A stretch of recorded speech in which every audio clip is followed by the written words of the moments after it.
بسم الله الرحمن الرحيم.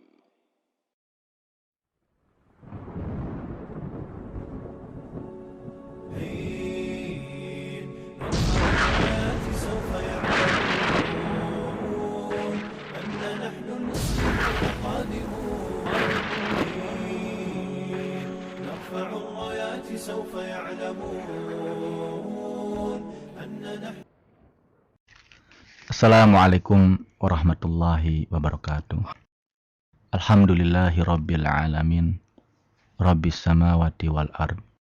Wassalatu wassalamu ala nabiyyina wa habibina Muhammadin sallallahu alaihi wasallam wa ala alil adhar wa sahbihi rafi'ina qa'idadin wa man tabi'ahum bi ihsanin ila yaumiddin, summa amma ba'd. Para pendengar yang budiman, kaum muslimat yang dirahmati Allah Subhanahu wa taala. Alhamdulillah, kita diberikan kembali kesempatan oleh Allah Subhanahu wa taala untuk sama-sama belajar. Khususnya pada kesempatan kali ini membahas dan mengkaji sebuah tema yang sangat penting bagi kaum muslimat, yaitu muslimah dan pemanfaatan waktu. Sering ada nada miring, citra negatif, dan stigma kurang baik yang disematkan kepada wanita, kaum perempuan, atau bahkan kepada sebagian muslimat, mudah-mudahan sebagian kecil. Alah, hobinya ngerumpi, paling ngobrol gitu kan. Oleh karena itu, tema kita pada kesempatan kali ini begitu penting dan sangat penting sekali, yaitu muslimah dan pemanfaatan waktu. Ada 5 hal, 5 pertanyaan pokok agar kita bisa memanfaatkan waktu, khususnya adalah kaum muslimat. Pertanyaan yang pertama adalah, ada apa dengan waktu? Jawaban dari pertanyaan ini mengisyaratkan tentang urgensi pentingnya waktu. Bagi seorang muslimah, bahkan bagi kaum muslimat secara umum, yang telah Allah berikan anugerah berupa Al-Quran sebagai kitab sucinya, sunnah-sunnah Rasulnya Shallallahu Alaihi Wasallam sebagai pelita dan penerang bagi kehidupannya, wasiat, wejangan, ucapan, dan pitutur para ulama generasi as-salafus soleh sebagai panduan untuk memahami Al-Quran dan sunnah Rasulullah SAW, harus memahami bahwasanya dalam Islam, bagi seorang muslimat, bagi kaum muslimat, waktu sangat urgen dan penting sekali. Yang pertama bisa dilihat dalam ayat Al-Quran, sangat banyak sekali. Begitu banyak dan sangat banyaknya ayat Al-Quran yang berbicara tentang waktu. Bahkan Allah banyak bersumpah dengan menggunakan waktu. Yang paling terkenal, wal asr, demi masa. Atau menurut penafsiran ulama yang lain, demi sepenggal waktu, sepenggal masa, yaitu waktu asar. Ada apa dengan asar? Kita harus mencermati. Ada apa dengan waktu seluruhnya? Kita harus mencermati. Ternyata banyak dilalaikan. Sekarang waktu asar bisa jadi banyak orang yang kongkow. Sekarang waktu asar sudah banyak orang yang mulai JJS, jalan-jalan sore. Ada apa dengan waktu asar? Sekarang banyak orang yang bergelimang dalam kemaksiatan di waktu asar ini. Dan juga seluruh waktu yang lainnya pun demikian. Itulah rahasia kenapa Allah berjanji dengan waktu secara umum atau waktu asar secara khusus. Di ayat yang lain pun banyak. Misalnya Allah berfirman, wadduha, demi waktu duha. Ayat yang lain, walaili idza yaghsha, demi waktu malam. Subhanallah. Ada apa bagi seorang muslimah yang kayyisa, seorang muslimah yang cerdas dan cermat di dalam membaca Al-Quran dan memahami, oh ternyata waktu begitu berharga. Itu yang pertama. Yang kedua adalah di dalam hadis-hadis Rasulullah Shallallahu Alaihi Wasallam yang sahih. Ternyata waktu pun banyak diberikan sabda oleh Rasulullah Sallallahu Alaihi Wasallam. Ternyata waktu pun banyak diberikan peringatan oleh Rasulullah Sallallahu Alaihi Wasallam. Di antaranya dalam hadis yang diriwayatkan oleh Imam Al-Bukhari, Rasulullah sallallahu alaihi wasallam bersabda, "Ni'matani maghbunun fihima katsirun minan nas, as-sihhatu wal faragh." Ada dua nikmat, subhanallah, kita sering banyak ingin, mana nikmatnya, dapat nikmatnya yang mana. Ada dua nikmat, Allah melalui lisan Rasulnya peringatkan, dua nikmat, tetapi banyakkan orang keblinger, orang salah, orang tidak memanfaatkannya dengan baik. Apa itu? As-sihhatu wal faragh, yaitu waktu sehat, masa kita sehat, wal faragh, dan waktu kita memiliki keluangan, kesenggangan, kerehatan.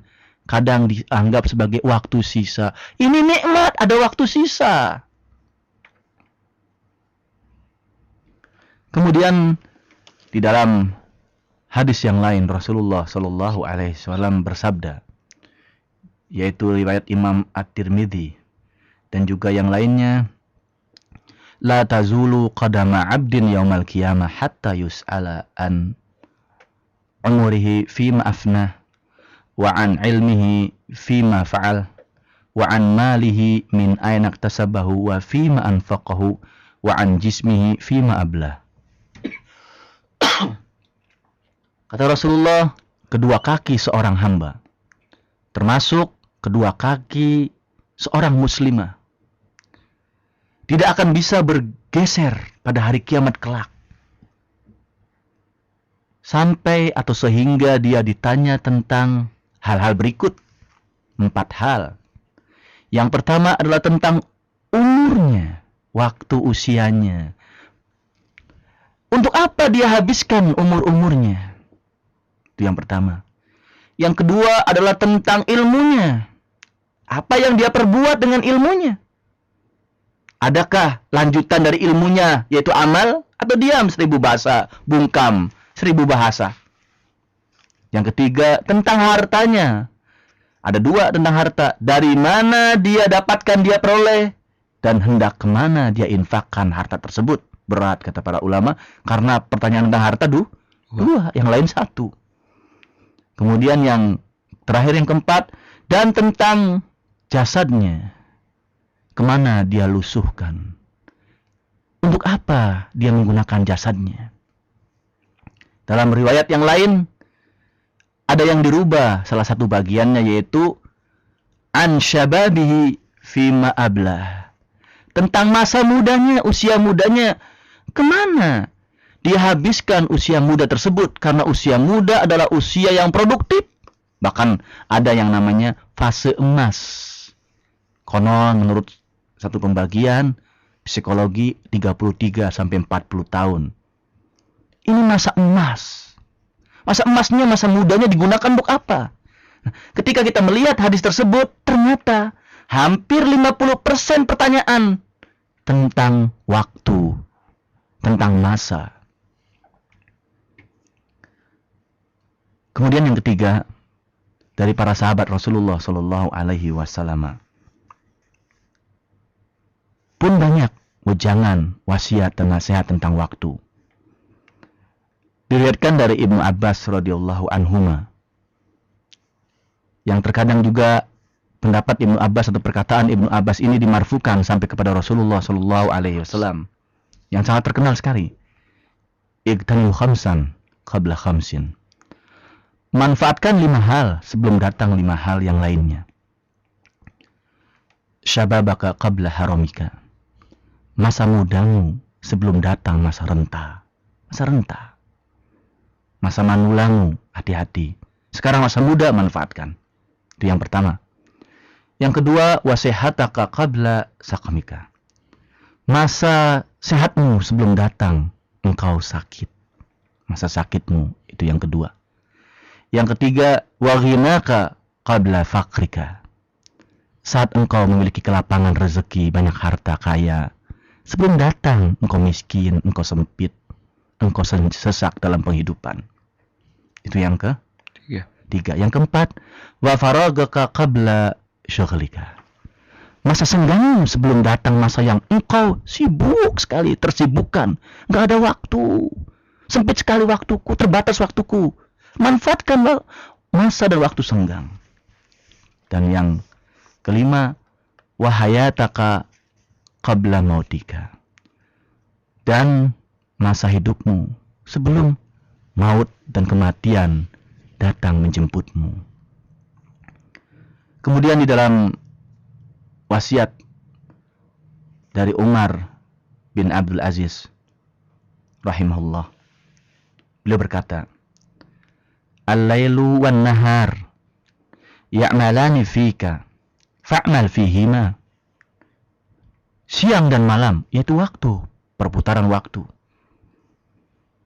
Mereka bekerja, kedua hal tersebut, yaitu waktu malam dan waktu siang. Mereka bekerja terhadap dirimu. Engkau pasti mau tidak mau mengikuti peredaran waktu tersebut, siang dan malam. Fa'mal fihima. Kalau demikian, bekerjalah kamu di kedua waktu tersebut. Bekerja tiada henti, beramal tiada henti sepanjang malam dan siang.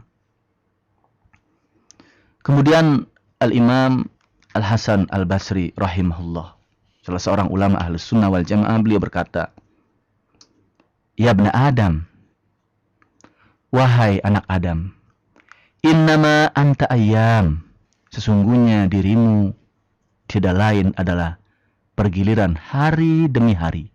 Jadi kita anak cucu Adam, dari katakanlah ketika kita lahir di dunia sampai kematian kita, nggak ada lagi itu diri kita, itu identitas kita adalah hari demi hari, tambah hari tambah umur.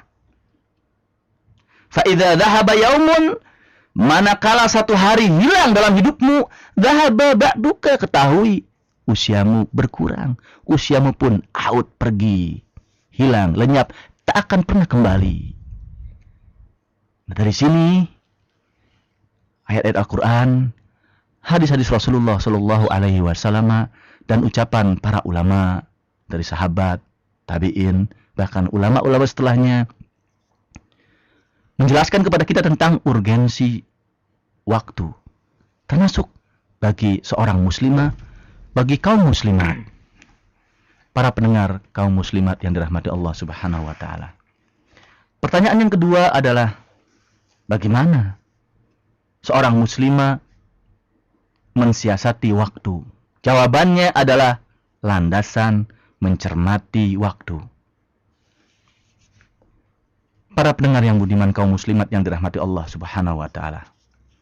Ada 5 landasan yang perlu kita ketahui. Yang pertama, kita harus mengetahui tujuan penciptaan kita, tujuan utama penciptaan kita, tujuan utama seorang muslimah diciptakan oleh Allah Subhanahu wa taala. Apa tujuannya? Tiada lain adalah untuk beribadah kepada Allah Subhanahu wa taala. Tiada lain adalah agar menjadi muslimah sejati. Bila mengetahui dan bila tahu demikian, lantas apa?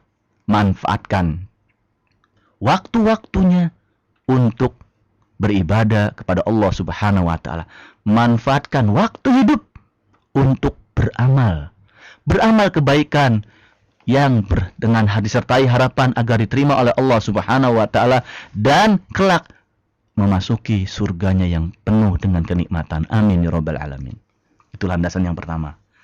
Landasan yang kedua ataupun pijakan yang kedua adalah usia kita umat Islam atau umat manusia secara umum yang mendekati akhir-akhir zaman itu pendek dan singkat dibandingkan usia umat-umat terdahulu. Panjang. Ada yang lebih dari 850 tahun. Ada yang kurang dikit. Kita paling banter 70-an. Ketika kita menyadari bahwasanya usia kita lebih pendek dari umat-umat terdahulu, ketika seorang muslimah dan kaum muslimat menyadari usianya lebih pendek, masa usia yang pendek dibiarkan berlalu begitu saja? Tentu tidak. Menurut beberapa penelitian, usia rata-rata orang Jepang itu di atas 90.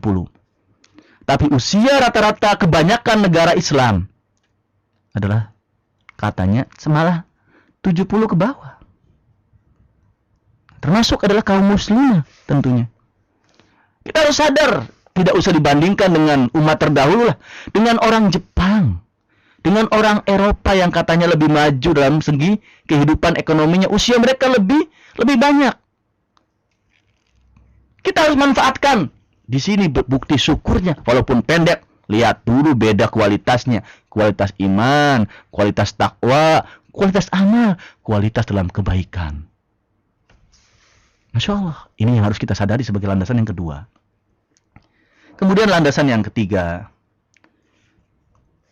bahwasanya waktu adalah sesuatu yang cepat hilang.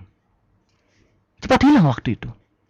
Perasaan baru jam 8 pagi. Sekarang sudah jam 8 malam. Nggak sadar ya? Masya Allah. Bila demikian, awas, waspada, manfaatkan waktu baik-baik. Jadikan itu patokan dan pijakan. Kemudian landasan yang keempat adalah, bila waktu tidak dipergunakan untuk hal-hal yang bermanfaat, maka pilihannya cuma ada satu lagi. Pasti akan digunakan untuk hal-hal yang tidak bermanfaat dan tidak baik. Tidak ada yang namanya waktu netral. Nggak ada. Nggak ada itu. Cuma ada dua pilihan. Berkaitan dengan waktu ada dua pilihan. Apakah digunakan kepada hal yang bermanfaat dan baik, atau hal yang tidak bermanfaat dan tidak baik. Pilihannya cuma dua. Sebagai seorang muslimah, sebagai kaum muslimat yang diberikan karakter khusus oleh Allah Subhanahu wa taala, yang diberikan bimbingan oleh sunnah Rasulullah Sallallahu Alaihi Wasallam, maka harus digunakan untuk hal-hal yang bermanfaat dan hal-hal yang baik. Ini pijakan yang keempat. Kemudian landasan yang kelima adalah harus ingat adanya tipu daya musuh dan usaha keras mereka untuk menghilangkan waktu kita. Contoh, channel televisi dari pukul 00 pagi sampai mau 00 pagi lagi. 24 jam. Bahkan kalau boleh mungkin mereka pengen lebih dari 24 jam. Kenapa? Karena ingin agar kaum muslimat lalai. Dari sinetron Hollywood sampai sinetron Bollywood. Penuh. Untuk apa? Biar lalai. Suami pulang, masak belum. Kalaupun masak, awut-awutan masaknya. Nggak pedes bumbunya misalnya kalau sambel. Nggak cocok cabenya, racikannya. Nggak cocok garamnya, nggak pas. Kenapa? Sambil melihat itu. Hollywood dan Bollywood misalnya gitu kan. Ini bahaya sekali. Kita harus sadar itu sengaja itu oleh musuh-musuh. Musuh-musuhnya banyak. Ada musuh-musuh yang memang ingin menghancurkan kaum muslimat secara khusus. Ada juga musuh-musuh yang cari kesenangan untuk mereka dengan orang lain hancur. Atau musuh-musuh yang lain yang tidak jelas tujuannya dan juntrungannya. Tapi sebenarnya mereka jelas tujuan dan juntrungannya, yaitu menghabiskan waktu kaum muslimat. Harus sadar. Para pendengar yang budiman, kaum muslimat yang dirahmati Allah Subhanahu wa taala. Pertanyaan yang ketiga tentang muslimah dan pemanfaatan waktu adalah, hal apa sajakah yang menghambat kaum muslimat untuk memanfaatkan waktunya? Oh, banyak. Harus kita sadari ada tantangan, hambatan, gangguan. Iya, biasa itu di dunia ada begituan. Tantangan, hambatan, gangguan, dan rintangan. Aral melintang pasti ada. Termasuk bagi muslimat yang ingin memanfaatkan waktunya, ada hambatannya. Apa saja? Yang pertama, panjang angan-angan. Dan nanti, mengandai-andai. Sekarang pukul 3.15. Udah waktunya salat asar. Gampang, ntar. Sekarang harusnya saya belajar. Tanggung ini. Sebentar lagi nih, acara selesai. Acara favorit saya gitu. Ntar. Itu bahaya, itu penghambat besar. Nanti itu. Ntar besok misalnya gitu kan. Itu bahaya sekali. Itu yang pertama. Hambatan yang pertama. Yang kedua adalah menyibukkan diri dengan perkara sepele. Dan kadang perkara yang membawa kepada hal yang haram. Kadang, ini kan cuma boleh dan mubah. Gak apa-apa. Apa? Tidur dibanyakan. Jadi muslimat kerjaannya tidur. Terminal bobokan, pules. Salah teori yang mengatakan tidur itu minimal 8 jam. Berarti sepertiga umur kita tidur. Lah ini ditambah lagi dengan tidur ekstra. Apa yang diharapkan dari orang yang kerjanya tidur melulu seperti ini? Kan mubah.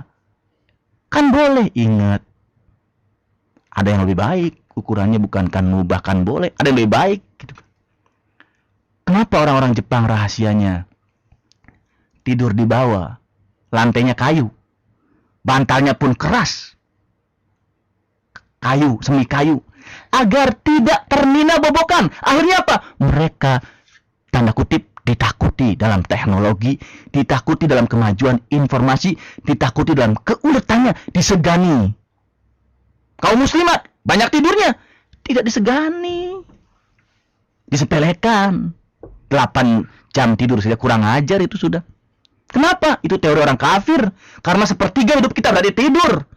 Bayangkan kalau sepertiga hidup kita tidur, mandi 1 jam, mandinya 3 kali lagi kadang karena banyak air di Indonesia. 2 jam lah. 10 jam, waktu gak manfaat. Bagaimana kalau menyisir rambut saja setengah jam? Bagaimana kalau memakai sepatu saja 10 menit? Habis waktu. Kapan belajarnya? Kapan bekerjanya? Kapan beribadahnya gitu kan? Nah, ini harus sadar, ada hambatan. Itu yang kedua. Yang ketiga adalah idola yang jelek. Idola yang jelek.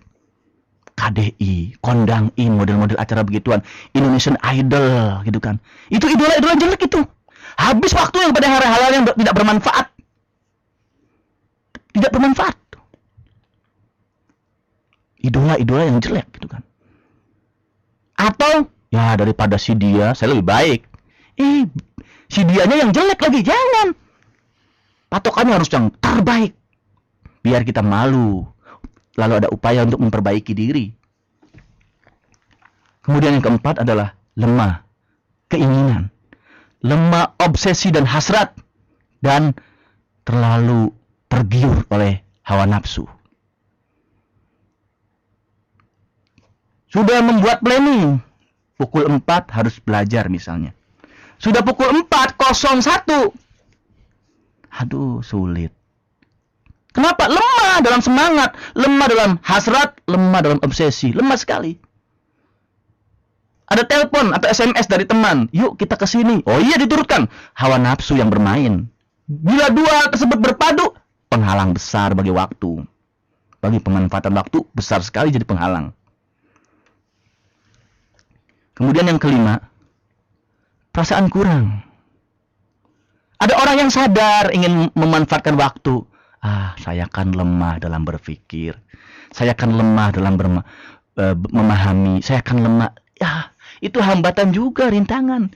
Jangan, saya lemah. Kalau saya lemah dibiarkan tetap lemah, tidak dimanfaatkan waktunya dengan baik, tambah lemah. Itu yang pertama, harus dobrak kelemahannya. Saya lemah kalau saya semakin menikmati kelemahan, semakin jadi orang yang paling lemah, akhirnya jadi merosot orang yang paling pecundang di dunia. Naudzubillah min dzalik. Jangan sampai demikian. Kemudian yang terakhir, yang keenam, tidur. Apalagi kemarin booming lagu tidur lagi katanya gitu kan. Bahaya sekali, tidur selamanya lah. Bahaya ini, tidur itu bahaya. Bukan berarti kita boleh tidur, harus tidur. Nggak ada yang nggak kuat nggak tidur gitu kan. Dalam Islam, dalam psikologi Islam, tidur yang terbaik itu 4 jam. 4 jam. 5 jam lah. Kecuali ada kepayahan yang sangat. Atau sakit. Boleh tambah, tapi jangan sampai 8 jam. Kita lihat orang-orang yang workaholic, maniak kerja. Bagi mereka, 2 jam, 3 jam cukup. Umat Islam adalah umat yang harusnya lebih layak jadi workaholic, tapi workaholic dalam kebaikan. 4 jam cukup. Cukup 4 jam. Para pendengar yang budiman, kaum muslimat yang dirahmati Allah Subhanahu wa Ta'ala. Pertanyaan yang keempat adalah, adakah media atau sarana yang dapat membantu kaum muslimat dalam memanfaatkan waktunya? Ada. Pasti ada dan harus berkeyakinan ada. Apa saja sarananya? Yang pertama, merasa diri selalu diawasi oleh Allah Subhanahu wa Ta'ala. Kita diawasi orang tua, takut. Ini di atas orang tua, lebih dari orang tua, Allah Subhanahu wa Ta'ala yang akan menghisab kita segala gerak-gerik, tingkah laku, tingkah pola, bahkan sampai bersitan hati kita pun diawasi oleh Allah Subhanahu wa Ta'ala. Ini sarana media terbaik agar kaum muslimat bisa memanfaatkan waktunya dengan baik. Yang kedua, mengetahui tentang waktu-waktu dan tempat-tempat yang utama. Waktu malam itu lebih baik daripada waktu siang. Siang bising, malam hening, sepi, syahdu. Makanya kalau kita cermati orang-orang umum sajalah, apalagi para ulama kaum muslimin, mereka itu menamatkan menulis karya, buku itu malam, bahkan sampai kubail subuh, menjelang subuh. Masya Allah. Kenapa? Karena ini waktu utama. Bayangkan dengan di siang hari, bising. Sudah bising, susah lagi, banyak gangguan dari teman gitu kan. Hatta teman baik sekalipun kadang, ya udah jangan belajar terus. Jadi kutu buku. Memang kita bisa berubah jadi kutu buku apa? Kutu tetap kutu, kita tetap manusia gitu kan.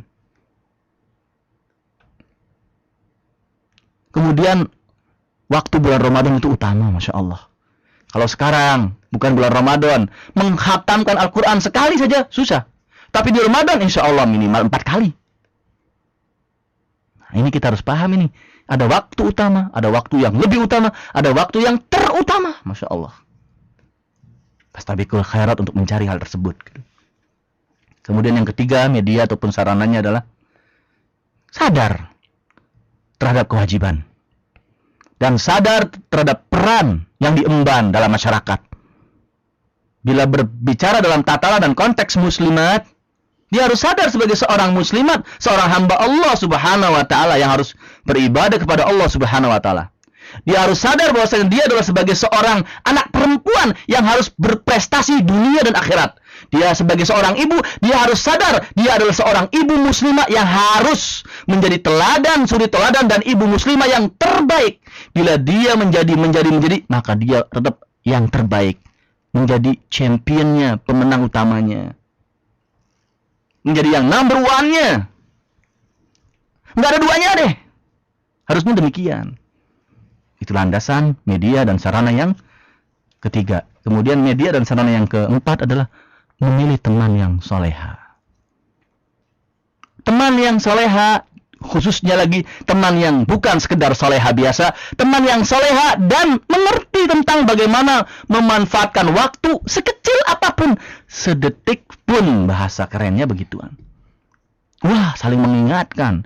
Jangan begini, ini kita kurang manfaat, cari yang lebih manfaat. Oh, indah banget gitu kan.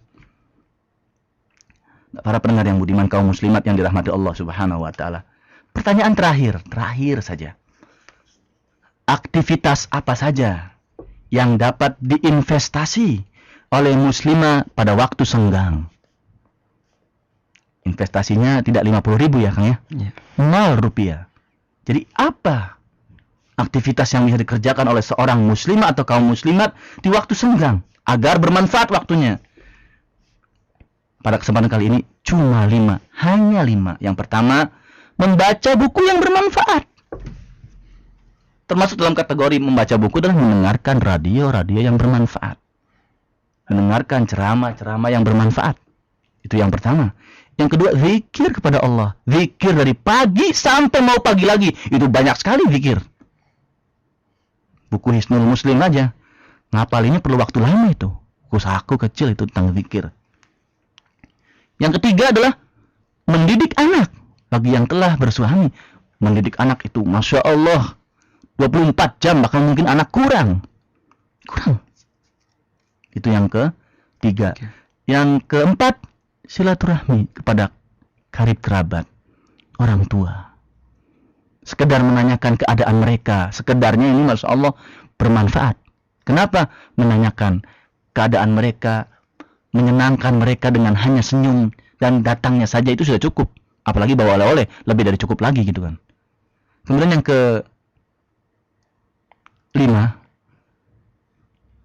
amar ma'ruf, menyuruh dan menyeru kepada kebaikan dan nahi munkar, mencegah kemungkaran. Luas sekali. Jadi, wah itu mah kerjaan laki-laki, itu mah kerjaan ustadz. Bukan.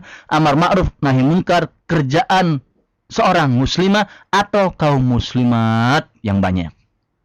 Nah, para pendengar yang budiman, kaum muslimat yang dirahmati Allah Subhanahu wa taala, mudah-mudahan kita semua dapat memanfaatkan waktu yang ada pada kita.